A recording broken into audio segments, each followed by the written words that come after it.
Hello my friends, this is Jeannie. Welcome back. If you are new to my channel, welcome. Guess what? I finally finished my mini journal, so I thought I would share it with you. I thought for those who have been following the entire process, you would want to see what the final product looked like. In video number 1, I shared how I made the cover by recycling some old packaging. Specifically, I recycled a small box that was used to package a computer mouse that I purchased for my daughter. So if you have not seen that first video and you're curious as to how I made this, then I will throw up a card in that area right there so that you can go check it out. This is what the final cover looks like. It feels amazing. The texture is awesome. I know that in my last video I mentioned how I was going to look through my stash of fabric appliques and see if there was anything I wanted to add to this, but I overruled myself and decided to keep her simple because the texture is just so nice that I didn't want to take anything away from it. It's a super simple and clean journal, which clean and simple is totally my aesthetic. The spine has a ring fastener. That's a Tim Holtz ring fastener. And I attached a mini dangle charm that I have had in my stash forever. This particular little dangly charm was sent to me by Queenie's Place as part of a challenge entry from a challenge from years ago. I'm almost sure it's been years. But what I did when I received any chunky charm or dangly charm type entries, I took them all, put them in individual little baggies, and I put the name of the person who sent me the charm. That way I would know. So this charm was sent to me by Queenie's Place. So thank you very much for this awesome little charm that perfectly finishes off this book. So her charm, her dangly charm, has some clear beads, some pearl beads. It has a little butterfly at the end, which is absolutely perfect, and you'll see that once you see the paper in the inside. And has the cutest little face right there. Can we see it? So cute. And then I have this cute little tassel, which I am sure was part of a package that I received. And what I did, probably from my last challenge, was I kept, this has been on my desk for quite the long minute waiting for a purpose because it was just so cute. And then here it is. She finally found her purpose. She is helping me to finish off this cute little book. So all I did was take that little tassel, attach it to a bulb pin, and put the pin on the fastener. And I thought it would be great to fill in some of the this charm, dangly charm, might be a tad bit too long for the book, and so it had this space up here that to me felt a little empty, just because of the way it hung. So I used the tassel to fill that space. Also add some dimension, make her a little more girthy. So I think it's really cute. She has this cute little and simple ribbon tie. And when you open her up, boy, oh boy, she is thick. Look at her. This book is thick. That's all I've got to say. Like with most of my journals, she is really thick. And I don't know if it's because of the size or just it's because I really haven't trained the paper to stay closed.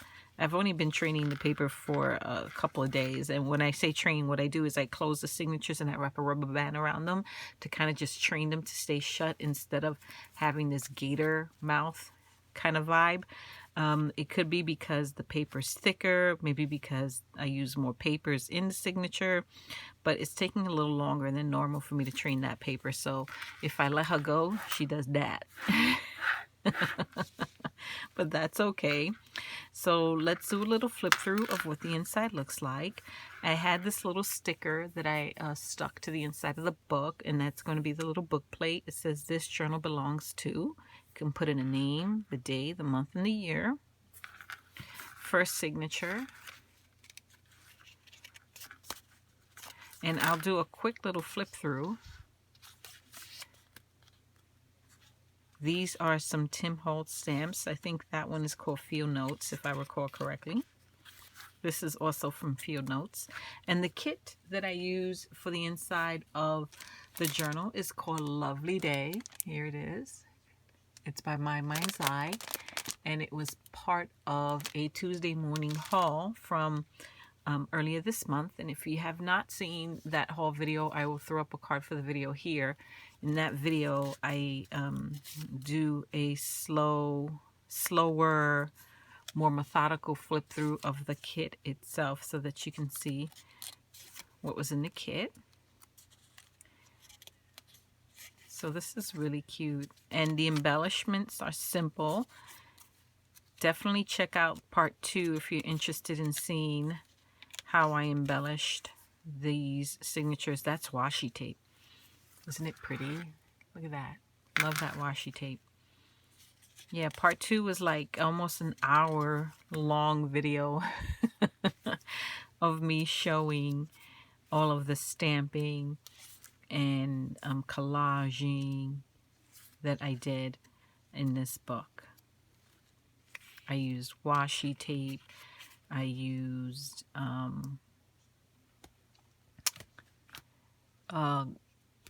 oh my gosh, what is this called? Glaze. I forgot the word for a minute. I used glaze. That's glaze. That's that Vicki Boutin glaze.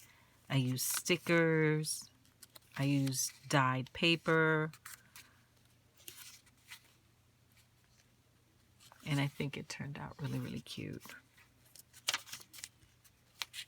Really pretty. There's some spots to journal, some more spots to collage. Although I don't really think you want to do much more collaging in this book because she is thick. I think at this point you want to probably just do more writing than anything else. So on pages where you have patterns like this, you can always take a piece of scrap paper, collage on top of that and write. Or maybe put an image or something, one of your favorite images. So that's signature number 1. Here's signature number 2.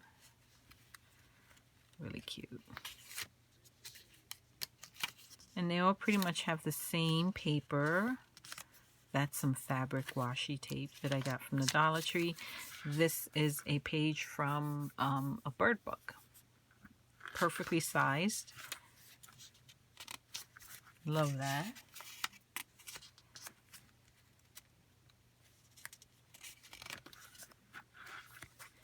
I have to tell you, being this tiny, she is a little difficult to do a flip through, only because I feel like my fingers are covering up the pages.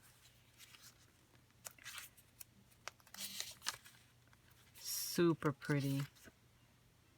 Absolutely love the way this book turned out. And I decided to keep the cording short.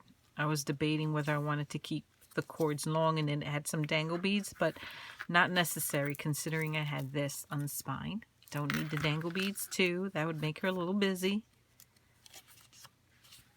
Isn't that pretty?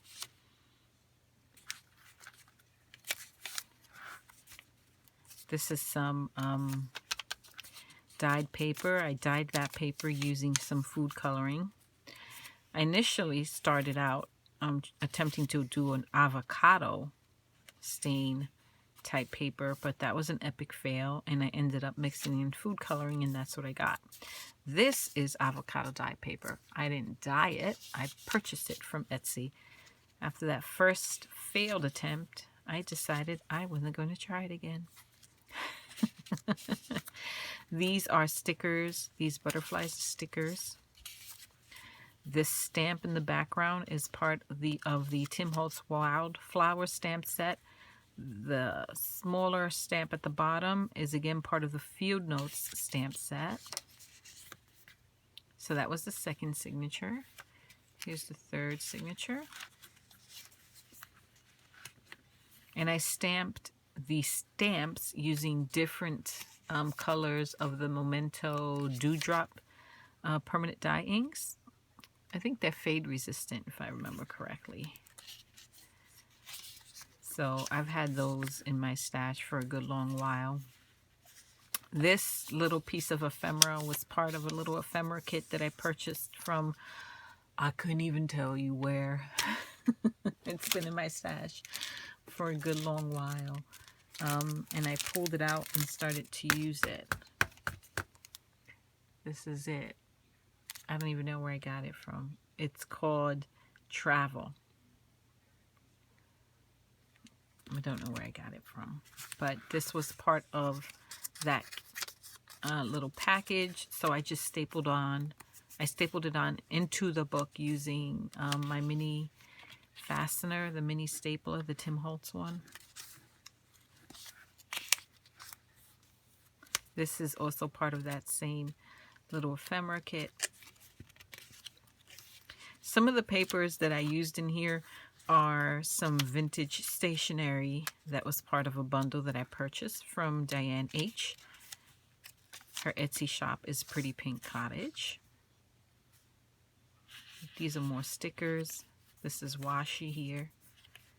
Definitely go check out the second video and you'll see an hour-long process for just one signature.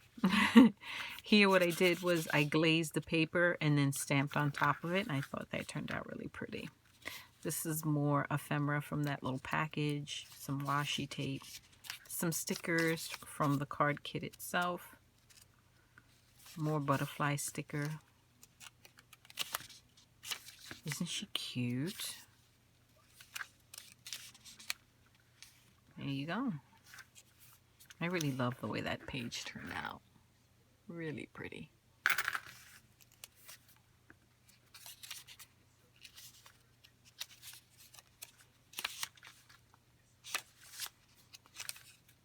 I also love the way the stamp looks when you put it over text. Looks really nice.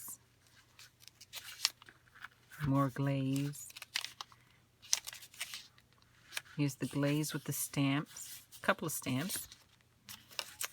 And that is all. That is the entire book. And it was so fun to make. So fun to make. And I hope that you enjoyed the process. And I hope that you were inspired to recycle some materials lying around your house and make something fun and beautiful for you to enjoy. I think my next project is going to be, well, my next journal project is going to be a Alice in Wonderland themed one, I think. I'm still gathering some materials for that because it's not going to be the traditional Alice in Wonderland that we have all come to know and love, but a little bit of a twist on it. Super cute, but different.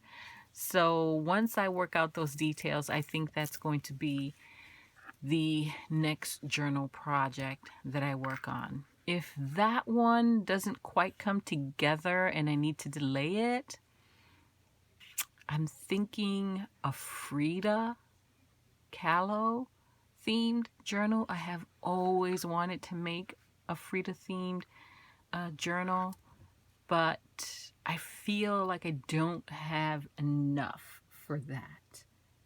I don't know. As you can see, I'm wishy-washy. I'm like a leaf in the wind, just flapping back and forth. So let me know what you think. Alice in Wonderland or Frida Kahlo? I don't know. Something for me to think about. I guess it all depends on how much I have accumulated. Based on what I have, I guess I'll know which one I'll go with. But that is my final journal share for this little girl. And I think she turned out super, super cute. All right, my friends, there you have it. Another journal done and done. I can't wait to start the next one. I hope you'll join me for that process. If you have any questions, feel free to leave them down below. If you want to email your questions, definitely feel free to do so. You can send the email to happilyellaafter@gmail.com. It's spelled exactly the same way as my YouTube channel, and I do love to hear from you. If you have your own journal projects and you have photos you'd like to share, email them. I love looking at them. I love being inspired. So I will catch you all in the next video, my friends. Oh, wait, I almost forgot. If you are new to my channel and you haven't already done so, please subscribe. I'd love to have you. And you'll notice a bell down here below the video. If you click on that bell and activate that bell, you will receive a notification anytime I post a new channel, post a new video to my channel. So definitely activate that bell. So next time I post, you'll get the notice and you can come join me. Thank you, my friends. I will catch you all in the next video. Until next time, bye-bye.